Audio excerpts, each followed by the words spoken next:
yaitu tentang coding atau tentang pengkodian, di mana materinya tersebut adalah mengenai berpikir komputasional, atau kita akan berpikir seperti layaknya komputer bekerja.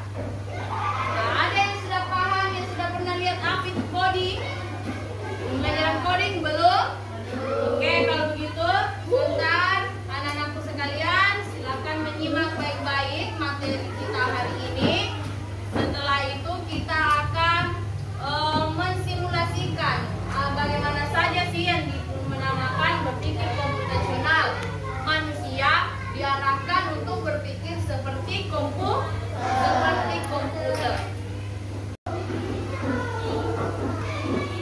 Nah, ini apakah itu berpikir komputasional?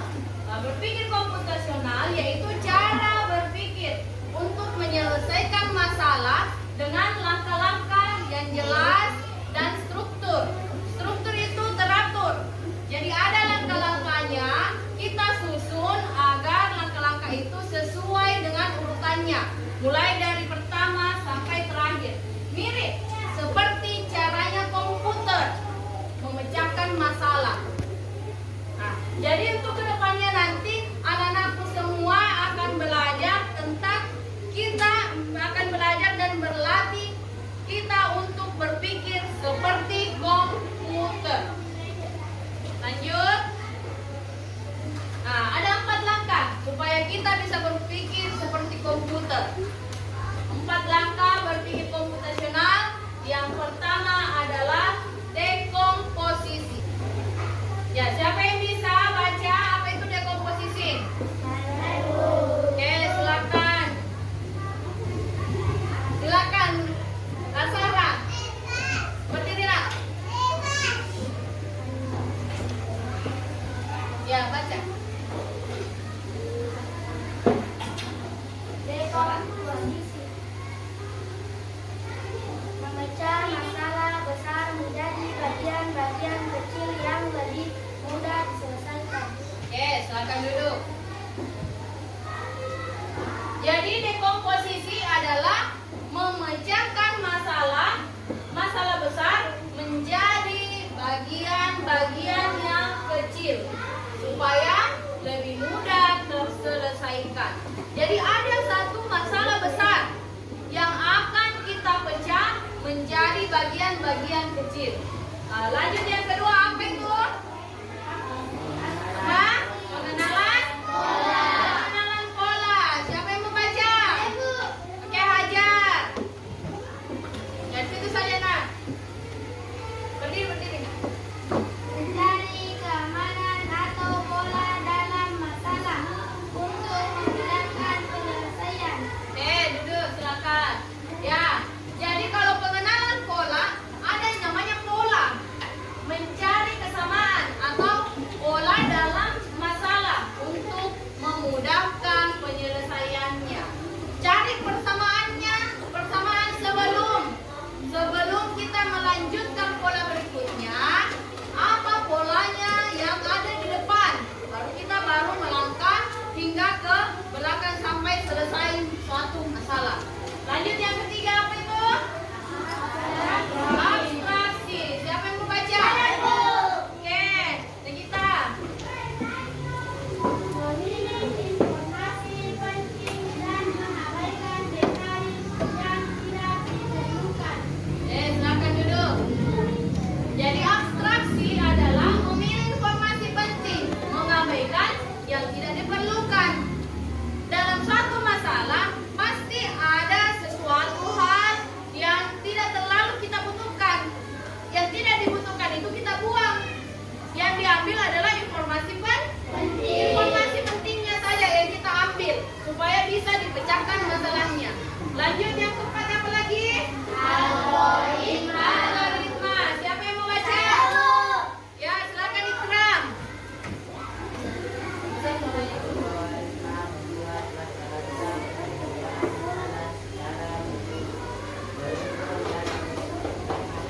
Iya, algoritma membuat langkah-langkah penyelesaian masalah secara berurutan dan sistematis.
kita ini mau tahu gambar pertama itu bagaimana kira-kira caranya menyelesaikan.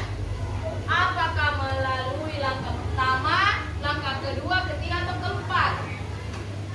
Nah, begitupun dengan yang bagian gambar kedua. Kira-kira langkah berpikir komputasional seperti apa yang kita butuhkan agar selesai masalahnya. Begitupun dengan yang memasak bubur. Nah, kita lihat dulu contohnya.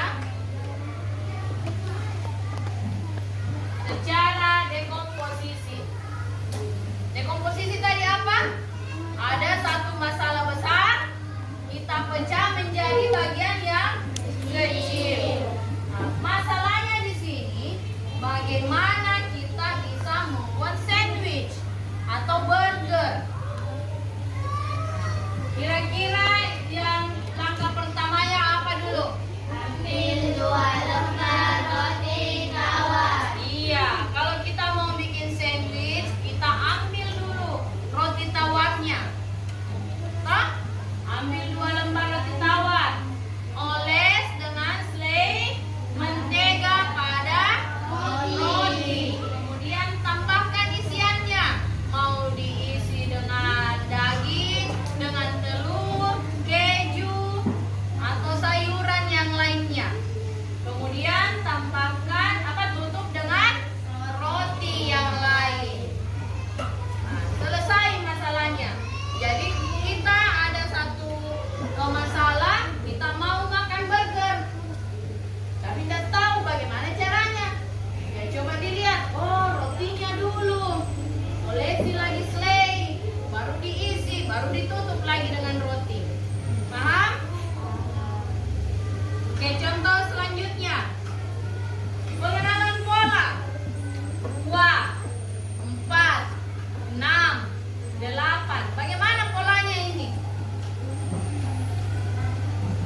bagaimana cuaca di sana? Apakah panas atau hujan?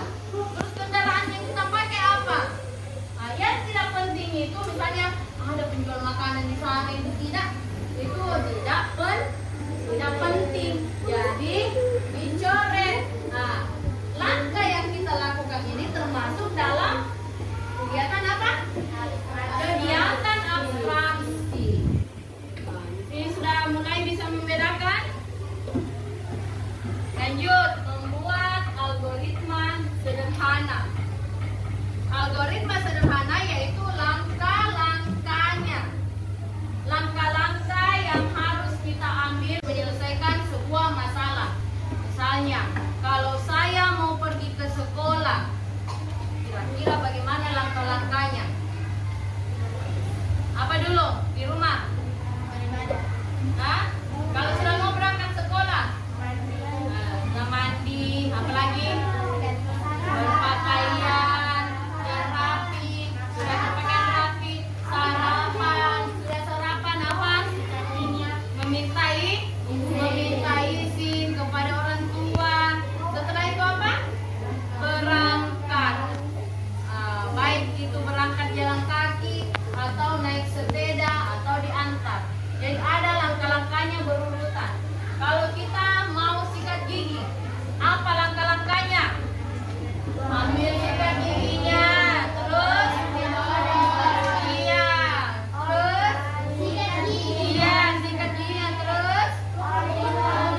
yang paling baik, yang paling mudah, yang paling gampang untuk dilaksanakan.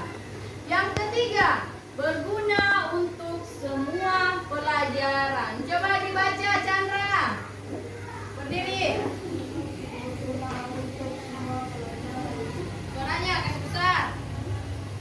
Keterampilan ini dapat diterapkan dalam menentukan matematika, sains, bahasa dan kehidupan sehari-hari. iya, oke, silakan duduk. Nah, dari contoh-contoh yang kita pelajari tadi, ternyata berpikir komputasional sangat berguna, sangat bermanfaat dalam kehidupan sehari-hari kita. Baik itu di sekolah, untuk semua mata pelajaran, baik itu matematika, sains, IPA, bahasa, maupun untuk kegiatan kita sehari-hari. Nah, seperti contohnya kita mau piknik, saat kita mau melakukan piknik, apa ya informasi yang harus saya tahu? Jadi kita berpikir algoritma sederhana. Nah, misalnya saya mau merencanakan ulang tahun saya bulan depan. Kira-kira apa yang saya butuhkan? Informasi apa yang saya perlukan? Berarti kita membutuhkan melakukan cara berpikir algoritmis, berurutan. Jadi informasi penting yang diambil, informasi yang kurang penting kita buang. Nah, yang terakhir, kesimpulan kita dari pembelajaran berpikir komputasional yaitu ayo kita menjadi pemecah masalah yang hebat. Mulai dari hal yang kecil, latih diri kita untuk berpikir langkah demi langkah dalam aktivitas sehari-hari. Yang kedua, coba ketika anak-anakku sekalian menemukan suatu masalah, coba gunakan 4 langkah berpikir komputasional yang sudah kita pelajari, baik itu dekomposisi, pengenalan pola, abstraksi maupun algoritma. Dan yang terakhir, latih terus menerus. Dengan berlatih kita pasti bisa menyelesaikan masalah dengan mudah dan percaya diri. Bagaimana, semuanya sudah paham? Sudah. Nah, kira-kira ada yang mau bertanya? Saya Bu. Oke Bu, ini dulu. Bu, kalau Berdiri nak, berdiri. kalau ada kelompok yang bermasalah di sekolah, Ya. langkah apa yang perlu dilakukan, Bu? Oke, silakan duduk. Terima kasih pertanyaannya. Nah, ini. Nah, dari pertanyaannya ada 4 pilihan, yaitu dekomposisi, pengenalan pola, abstraksi, ataupun algoritma. Nah, siapa kira-kira yang memilih pemecahan masalahnya adalah pemecahan masalah dengan algoritma? Siapa yang pilih? Ada 2 orang, ada 3 orang yang pilih algoritma. Kalau langkah abstraksi, siapa yang memilih? Siapa abstraksi? Ada? Ada 1 orang? Oh, 2, 3 orang abstraksi. Pengenalan pola. Siapa? Ada juga yang memilih 2 orang, 3 orang. Kalau penerapan dengan dekomposisi, pemecahan masalah dekomposisi. Wah, banyak sekali ya pemecahan masalah dekomposisi. Ya, silakan diturunkan kembali tangannya. Ya, betul sekali. Jadi, pemecahan masalah sesuai dengan pertanyaan temannya tadi, yaitu kita menggunakan pemecahan masalah apa? Dekomposisi. Ya, oke, tepuk tangan dulu kepada teman-teman yang benar jawabannya. Dekomposisi. Oke, cukup. Nah, jadi ketika ada teman yang bermasalah di sekolah, bagaimana cara pemecahan masalahnya? Jadi kita urutkan dulu. Dari masalah yang besar itu kita pilah-pilah menjadi hal-hal yang kecil. Misalnya kita cari dulu siapa orangnya, kemudian siapa yang memulai, apa penyebab masalahnya, Mengapa sehingga terjadi pertengkaran? Kemudian apa solusinya? Jadi pemecahan masalah yang digunakan adalah